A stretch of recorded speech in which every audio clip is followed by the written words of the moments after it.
We are going all the way out to the windy city of Chicago today, in the heart of the Chicago Loop, downtown, as it were, with Lori Pelelty here on How Small Business Moves Forward. Lori is, by background, a chief operating officer previously with Arthur Andersen. She's been on her own for quite some time and is a chair with Vistage International. Her responsibilities now include coaching and mentoring upwards of 30 CEOs, which impacts thousands of employees. And I can see, Lori, you've got one of your favorite company officers right with you as we speak. I do. This is Rugby, and I'll put him over next to me where he'll go take a nap, which is what he's best at in life. And Rugby is 11 years old and is certainly one of those things to help with reducing stress, right? Well, I'm just noticing, Lori, on all these Zoom calls we're having with folks everywhere, we're getting to know everyone's pets, we're getting to know everyone's little kids, and it's just part of the new normal, I would suggest. It is absolutely part of the new normal, and hopefully that's one of the good things that comes out of this and continues. Well, and let's hope so. So not to be outdone, of course, we want to make sure the whole world knows that we've got Theodore in the background, along with his sister Sophie, and our new Beagle Mix rescue, Maggie. She's not so new anymore, actually. She's been with us for close to a year now. And so that's why I say to everyone now on these Zoom calls, if suddenly there's an Amazon delivery, this is the unholy alliance of our security force. Rugby might provide inspiration, but this is security for us. So if you hear some barking, they're just doing their job. So same. Yeah, exactly. So on that note, Lori, you're with this organization called Vistage International. We've both been involved for some time. It's the world's largest CEO peer advisory group. You as a chair are at ground zero working very, very closely with CEOs, people who've got an incredible, I mean, at the best of times, it's lonely at the top. How much more are these CEOs dealing with right now? Whoever's watching, how can you help them understand the kind of things that they're processing and going through?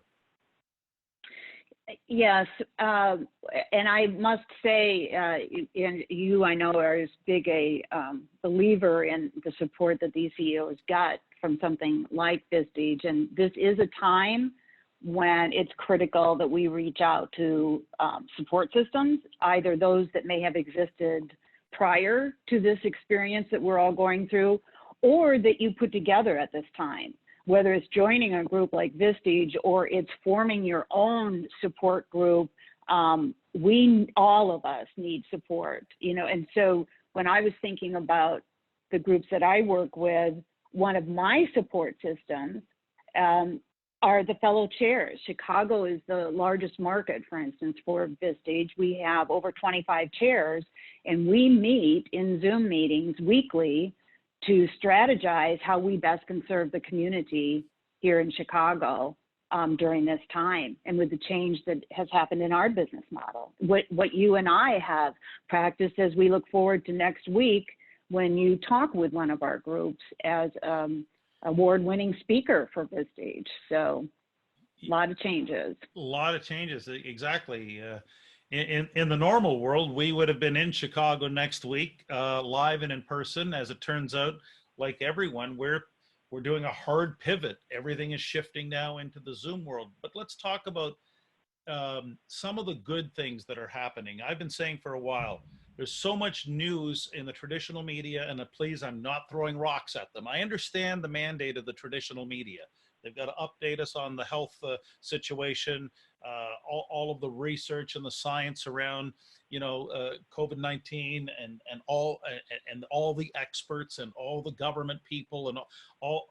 I get that, but business is now being underserved by the dialogue, the public discourse, if you will. So, Lori, business people who watch these videos need to hear from someone like you the good things that are happening in terms of how CEOs and their senior executives are actually rallying the forces and innovating like never before.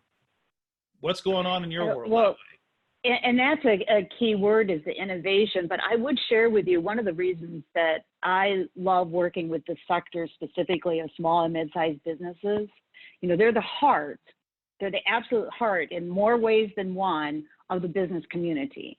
So there's a lot of heart in those who are business owners. There's a great deal of passion.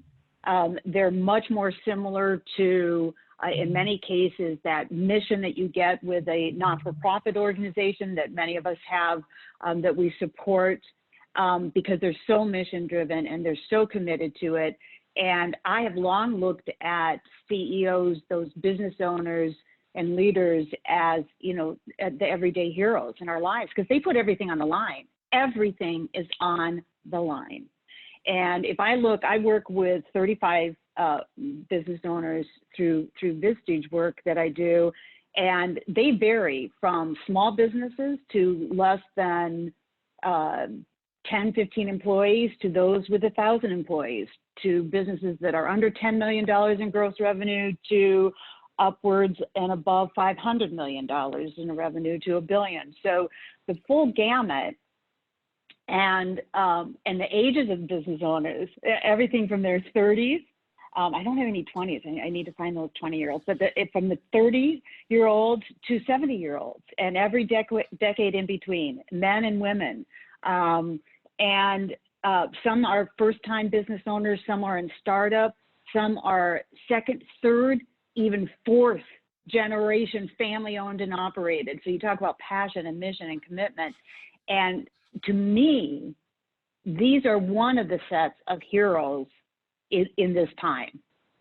Because as you were sharing, I don't know that government is doing what they can do in each one of our countries around the world, but businesses are in a unique position because of that innovation, because of that flexibility, because of that nimbleness, because of those strategic minds that one gets. And more than ever, we are going to count, I believe, on these business owners to lead us into that future, and to lead us so that on the other side of this, we're stronger than how we went into this. And so much of this is a real test of leadership, as you know, Lori. I'm curious to know, what are some of the specific stories about great leadership you're seeing just from the folks that you work with in Chicago? Sure. One of my favorites was a general contractor, and day one was very fast in understanding that their people were afraid. They were afraid for their health and well-being, for their family's health and well-being. They were afraid, were they going to have a job? What does this mean to my financial well-being? And so what Andy did was to set up a daily meeting. And this was from the very get-go, about the time you and I were connecting, doing prep for next week. So this was mid-March, and has a 9 a.m. meeting every morning with the leadership team. A 10 a.m. meeting is taking place for every division and department. A noon lunch bunch is for all staff. Under 50 employees, it's just to have fun. It's just to laugh. It's just to see some kids running by and dogs and cats running by, and hear people's stories and laugh and talk about nothing. And at 2 o'clock every day, they have a shareholders meeting. And they do this every single day. And what a comfort it must be to these employees to hear what's going on, to be kept up to date, because that's an important part of this. There's real transparency. There's real clarity around what's happening, what's a go, what's not a go, what does that mean to us financially, what's the game plan, and that's something that's critically important during this time as well. One of my millennials is the owner of a technology firm. And Josh has about 50 employees. When I met him 5 years ago, I think he was a child of 30 years old. I think he had 5 employees. And so being technology, they could move pretty rapidly to work at home, but they were not work at home prior to this. And so there were still those adjustments. Think of the working parents that have these young children at home that are either preschool, and so they weren't in school anyway and are high maintenance, or they're home from school and learning, talk about juggling. And so one of the things that Josh has done is, how can he keep them feeling together as a team and feel like they are, supported by him and by the company. And so they've had a cocktail hour, and he said going into it, he thought, I don't know, will anyone show up? Well, they all showed up, and they all talked about what they brought to their cocktail hour, their happy hour, shared stories. Being technology geeks, it's no surprise they had a shared gaming night that they did, and Josh made sure that everyone had whatever equipment and things that they needed to participate, regardless of what their role was in the company. I know that he and Jen were putting together, his wife, a package for movie night for everyone, and sending, I don't know if you've heard of the Chicago famous Garrett popcorn, but sending out the Garrett popcorn to everyone and some other movie, goodies for movie night. So I don't underestimate the importance of staying connected, right? Because in this time of sheltering and of self-isolation and whatnot, we are social beings, we humans, and we need that connection. And Zoom meetings are great, but they're not enough. And so I really, hats off to some of these business owners who are bringing the fun into it, because if we think of the stress release that comes with fun and with laughter and togetherness, I think that's critically important. So those are some of the good things. Businesses that are within that group that I work with are everything from having to reduce workforce size at this time because of dramatic cuts in their business and contracts, to those that, I had one business growing by 71% in March that's in logistics. I had another do in 3 weeks business that matched the prior year, and they were exhausted, but they had found a way that they could help with getting some of the protective gear to people because of the networks. They happened to be in promotional products. And somewhere along the line, actually 2 of our members, one of our members who is investment banking that specializes in healthcare, and another member who is in healthcare, we're talking about the need for protective gear. And Mike says, I think I might be able to do something about that. Suddenly he became a hub. And I'm going to zero in on what you just said. I think we've entered into, Lori, the connection economy, and never has it been more important to be connected, because that's where innovation is going to come through. I'd love to hear your thoughts on that. Well, I agree completely with you. And think about all the headlines we have seen about protective gear not getting where it needs to go. And here was someone saying, well, that's not what we usually send to conferences and conventions and other things that we support through promotional marketing. But I think I have the network and the logistics and the ability to do this. And bingo, hospitals and health systems and such that needed this equipment immediately had that. I believe that, again, I'll go back to the heroes of business owners. These entrepreneurs are by nature creative and innovative. They're the kind of people that oftentimes the profile you get is someone who has the idea a minute, right? And everyone else around them trying to keep up. And you can't execute every single idea that comes across their table. But in these times, when could we need that creativeness and innovation that comes with these visionaries? And I think we're going to see a boom of innovation come from this, and it'll come from that heart of these small and mid-sized businesses. I think that is extremely well said, Lori. And let's wrap up on this, because it goes back to your story of the contractor. How important do you think it is to establish routine right now? Because it seems like in the midst of all this, you need something to hold on to. And I just maybe share your experiences and insights on what you're seeing about how CEOs and small business owners and entrepreneurs have to somehow create a new normal. And that new normal, and you and I had been talking a little bit about, how's the day going? And I said, I'm getting into the routine, and it takes a while, new normal, right? But there was no routine. None of us knew what we were dealing with.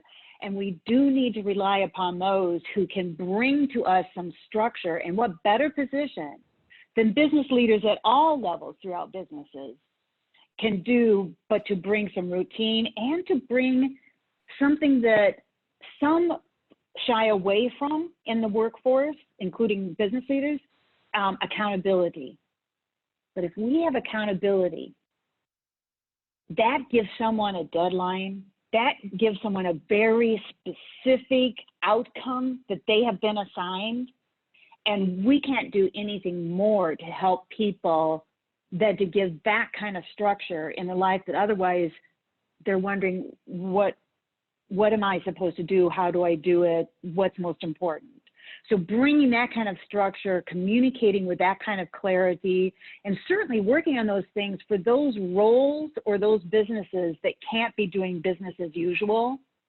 We use this a lot in Vistage, as you know, working on the business instead of in the business. This is a perfect time. This is why Vistage members came out of the last time when we had the Great Recession 10, 11 years ago, 3 times better off than other businesses, because we were working continuously during that time, as we do now need to be focused on working on the business and doing those things that we sometimes don't take the time for. But I have a funny thing to share with you. Can I do that? Real quick. We're almost out of time, but real quick. Diagram of Zoom meeting attention span.